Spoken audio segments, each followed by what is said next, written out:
Hello guys! Welcome to my vlog!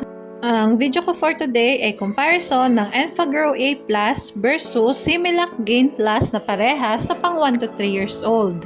Sa nutrition facts, dun po ako magbabase ngayon sa per serving. Ang per serving po ng Similac ay 30.9 grams while ang sa Enfagrow naman po ay 40 grams.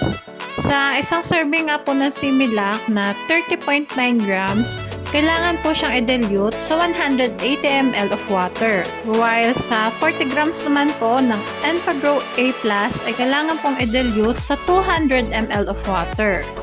Disclaimer, ang vlog na ito ay hindi health advice at hindi rin ako nagre-rekomenda ng anumang gatas. Review lamang ito base sa nutrition facts, presyo at label. Kumonsulta sa health professional kung magbibigay ng formula milk sa bata. Okay, let's start! Sa fat, linoleic acid, arachidonic acid, and gangliosides lamang ang Similac.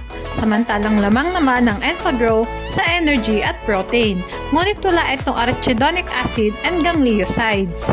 Sa oligosaccharides, lamang ang Similac.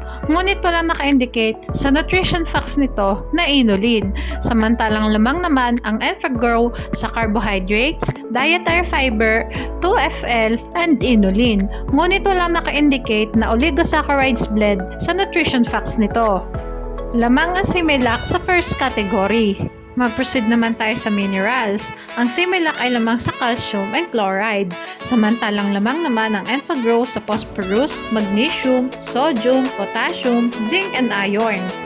Sa copper, manganese, and iodine, lamang ang Similac.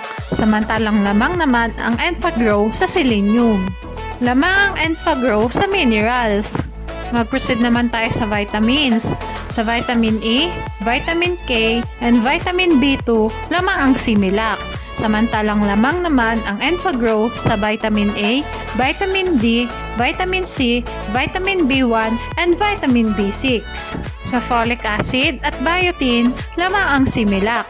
Samantalang lamang naman ang Enfagrow sa vitamin B12, niacin, pantothenic acid, and choline. Lamang ang Enfagrow sa vitamins. Sa other nutrients, ang Similac ay may taurine, inositol, beta-carotene, lutein, choline, and nucleotides equivalent. Samantalang ang Enfagrow ay meron namang phospholipids at sphingomyelin. Lamang ang Similac sa other nutrients. At magtungo naman tayo sa price na parehas kong kinuha sa Shopee. Paalala guys, pwede mag-iba ang presyo ng dalawang gatas na ito depende kung saan store nyo sila titingnan. Hindi nga ako nakakita na magkaparehas na bigat ng dalawang gatas na ito sa isang box. Bale, ang nakita ko yung sa Enfagrow 2.3 kg na pumapatak ng 1,375.65 sa isang kilo. Samantalang ang Similac Gain Plus ay pumapatak na 1,491.25.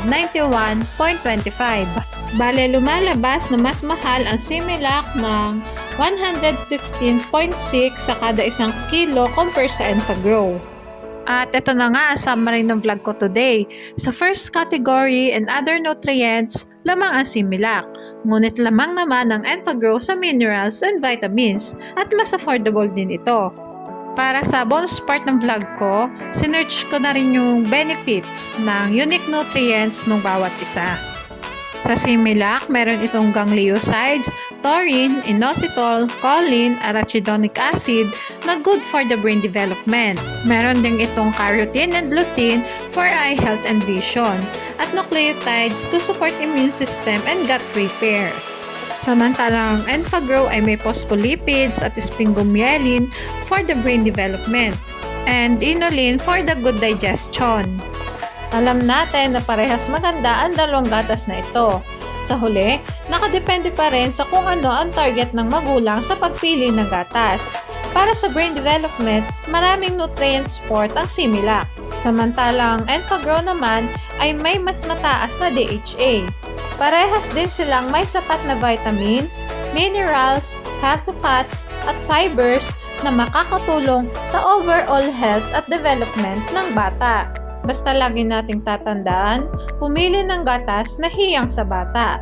Mahalagang paalala, breast milk is the best milk for babies. Okay, hanggang dito na lang po ang vlog ko. Sana ay nagustuhan nyo. Thanks for watching! Please like and subscribe for more videos.